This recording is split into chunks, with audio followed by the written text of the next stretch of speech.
Welcome to our first filming of Hailey's Comments. My name is Hailey, and I'm your host for our talk show about mental wellness. Over the weeks, we are going to be talking with lots of different people about what mental wellness is, what mental illness is, and a whole bunch of stuff that subject covers. I want to help reduce stigma in our community. I want to help make our community a more compassionate and supportive place for everyone. Let people know where they can go if they need help, and just talk about all the good things that make life wonderful. Today, my first ever guest is Barbara Swanston. Hi, Barbara. Hi, Hailey. Thank you so much for inviting me to be here. Thank you so much for joining me. Oh, well, I'm delighted to be part of this. It's something I'm really passionate about. You are, huh? Yeah. Can you tell me and them what it is that makes you so passionate about this? I'm really passionate about this because until August 2010, I really didn't give a lot of thought to mental illness or anything like that. And then my son took his own life. Yeah, it was a pretty horrible, probably the most horrible thing that will ever happen to me in my life. And what I discovered, which I didn't know, was that he had been suffering from a profound depression from a mental illness. And so as I started to come to terms with what had happened, I wanted to find out more about it. I wanted to, because we didn't know anything about it. And so I started doing some research and talking to people and meeting lots of other parents, and I made friends with people who had mental illness, and people who I knew for years told me about depression and bipolar and all kinds of issues that they had that I didn't know anything about. So I'm really passionate about getting the word out there and eliminating the stigma and raising awareness around mental illness and about suicide. That is exactly why I'm doing the show too, to get rid of stigma. Yeah, stigma's horrible. Mm-hmm. Let's talk first about what mental health is, what mental wellness is. What is it we're even talking about here? Yeah, I'm someone who is actually, I have terrific mental health. I'm very resilient. I've had a couple of little short minor depressions in my life, and to me it's about having when your mind is in a place, and your emotions where you are able to live life fully, to deal with things as they come up, and to not be thrown off balance. And I also think what I've learned is that mental illness, there are many degrees of mental illness. We know all about physical illness, but most people, certainly I had a lot of misconceptions about mental illness. Mm-hmm. Yeah, like I thought people who were depressed, I thought it was just like sadness, you know, so you're depressed, so come on, let's go out and, you know, come on out and have lunch with me, or, right, like, you know, just get over it. Yeah, pretty much just get over it. Like, your life's great. Why are you depressed? I didn't understand. Right. So it's been a long journey for me to kind of start to really understand. You know, something we talked about earlier together was about how we look at mental health and mental illness compared to how we look at physical health and physical illness. So I think you know, Hailey, that I do some public speaking, and I've been to suicide prevention conferences in Ottawa and in Belfast, Northern Ireland. I've spoken in Vancouver. I've spoken here in Campbell River. And one of the things I like to do is I like to ask audience members, you know, when you think of mental health, what do you think of? And what do you think the answers I get are? Crazy people? Yeah. Oh, depression, schizophrenia, bipolar. And I go, okay, well, when I say mental illness, what do you think about? Same thing. Same thing. Mm-hmm. Okay, so here's the deal. If you have a brain... Yeah, I do. Yeah, you have mental health. We all have mental health. Okay, so is that like, if I have a body, I have physical health? Yeah, it's exactly the same. And to me, mental illness, I give it a really broad description. To me, a mental illness is anything that disrupts your mental well-being. The same as physical illness. And it, you know, could be illness, but something that disrupts your physical well-being. So it doesn't necessarily have to be a sickness. It could be like if you fell and sprained your ankle. Right. Right? And you couldn't go into sports and you couldn't walk, and you had to have a cane or a cast or something like that. Right. So that's a disruption. So sometimes you're really anxious or agitated about something like, exam time. Do you get a little freaked out when it's exam time? Yeah. Yeah. So you're not really thinking, you're not happy, you're not really able to, you're just focused on, oh my God, these exams are coming and I'm really worried and I got to study, and right? So it's a disruption. But that's a disruption that you're going to, once the exams are finished, then how do you feel? Right. So it's just a little one. Yeah.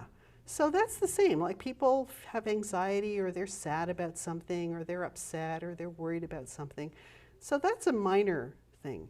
But, okay. Yeah. So kind of like physically, if I had a cold. Yeah. And it's just going to be there for a few days and then it's going to go away and I'll be fine. Right. Or even the flu, and you're going to be sick for a couple of weeks. Right. Yeah.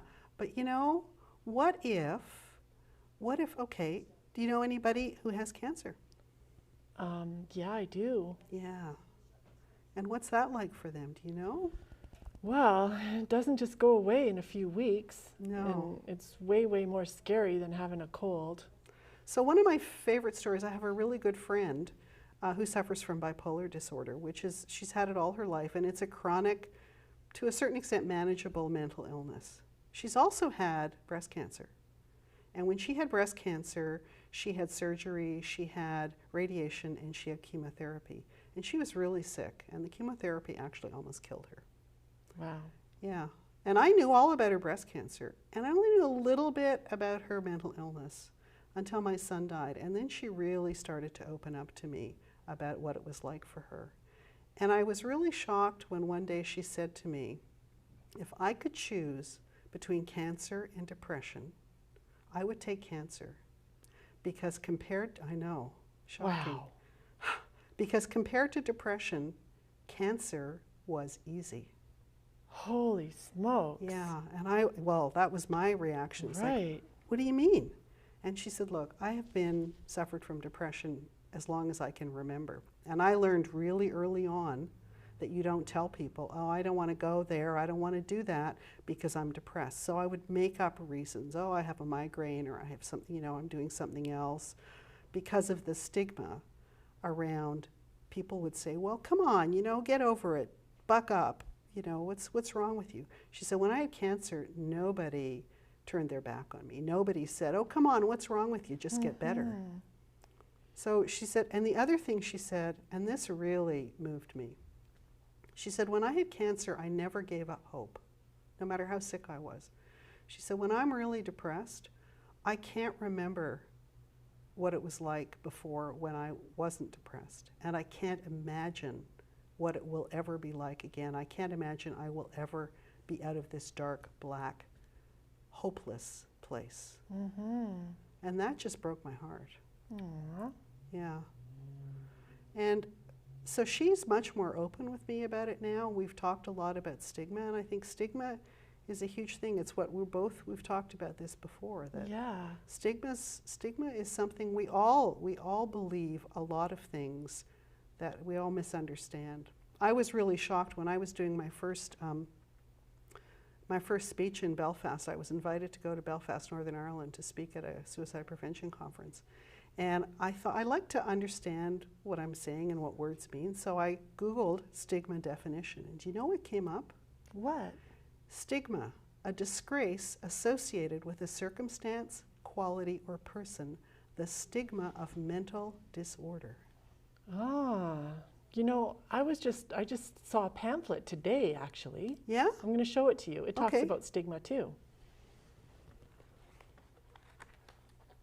Oh, I've seen this pamphlet before. It This is from the says- Mood Disorder Society of Canada. That's right. Yeah. It's called The Elephant in the Room. Cool, yeah. It says that people with mental illness say that stigma can be worse than the illness itself. Yeah. Yeah. And the definition here, negative, disrespectful judgments about you. Yeah.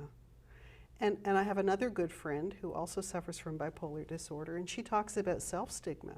So it's Oh, not just yes. other people. That's the worst. Yeah.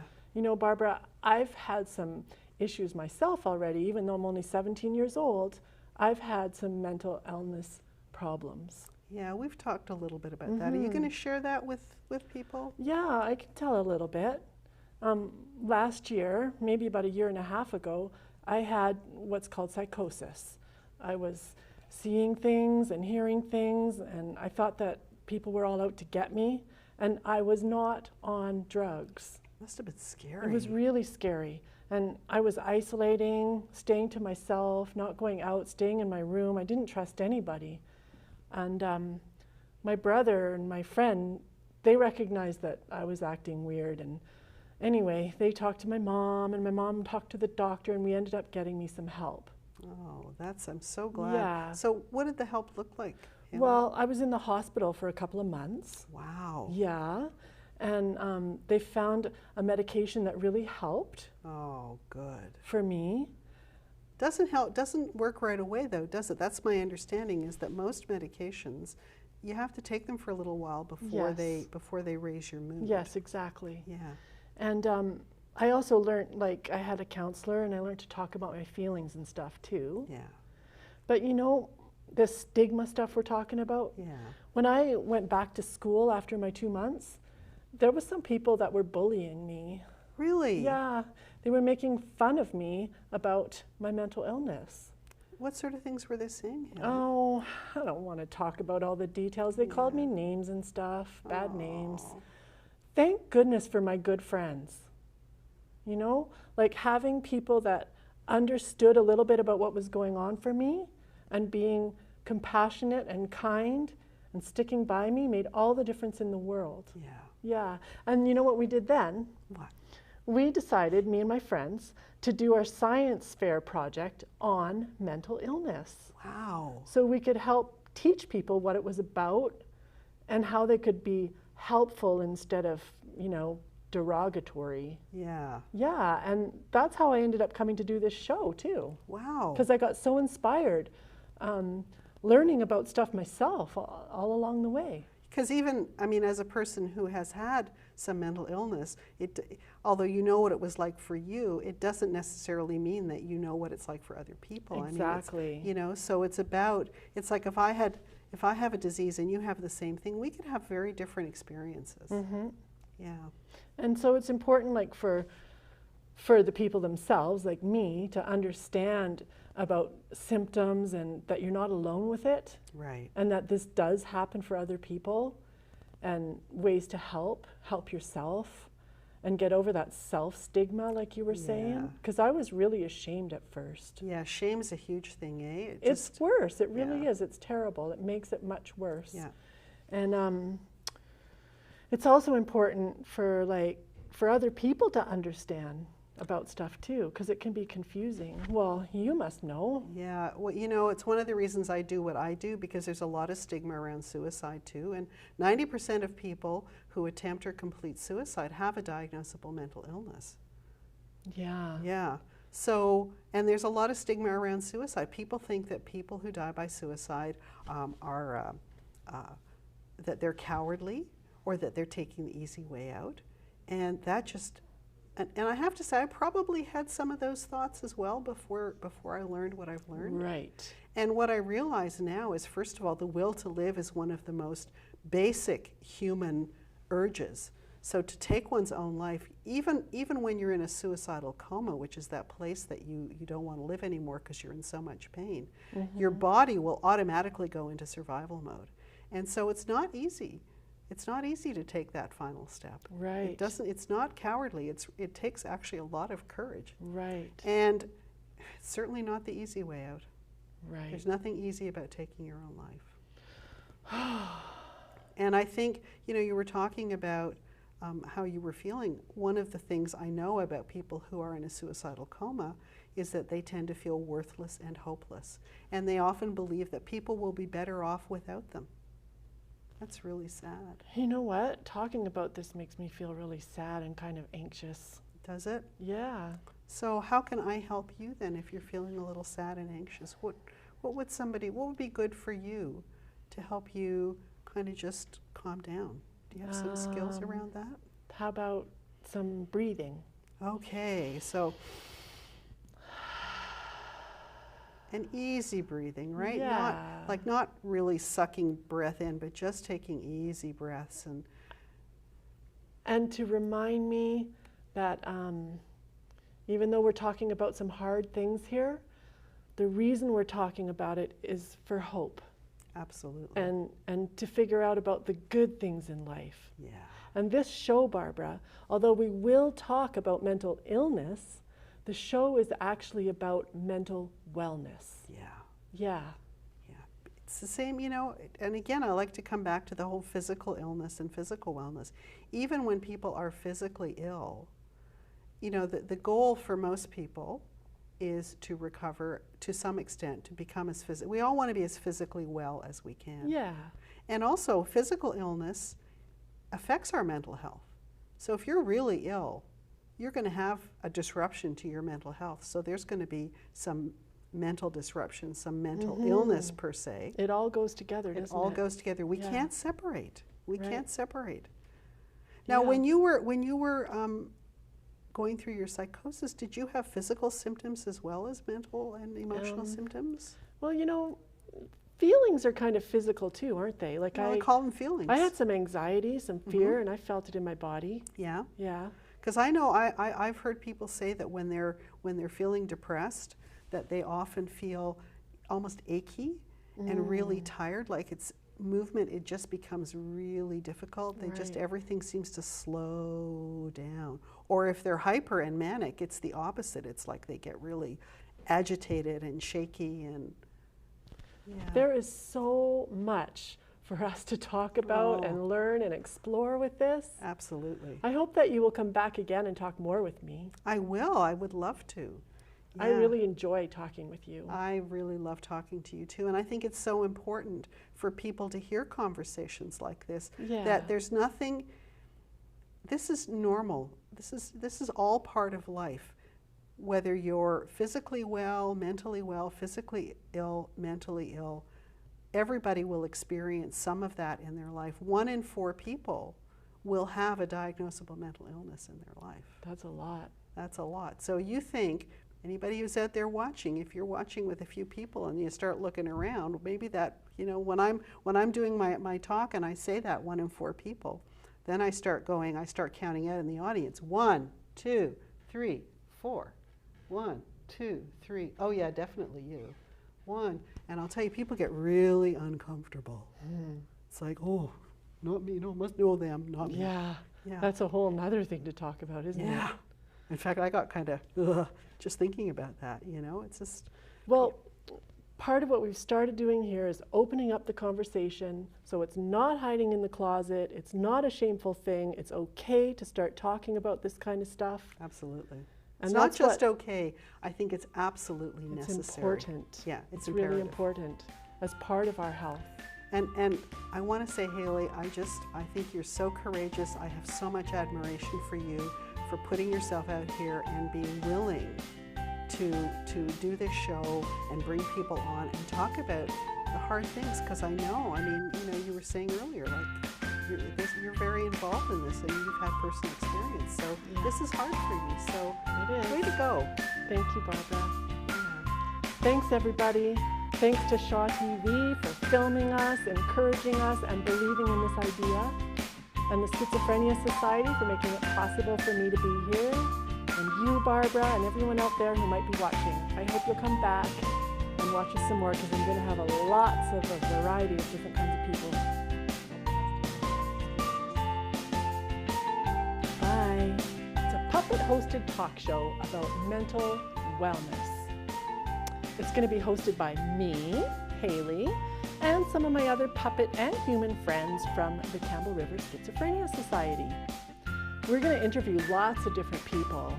People who are diagnosed with mental illness, their friends and family, professionals that work in the field, maybe even some celebrities and magazine editors. People who practice and teach positive methods of finding happiness in our lives. We have tons of ideas and possibilities.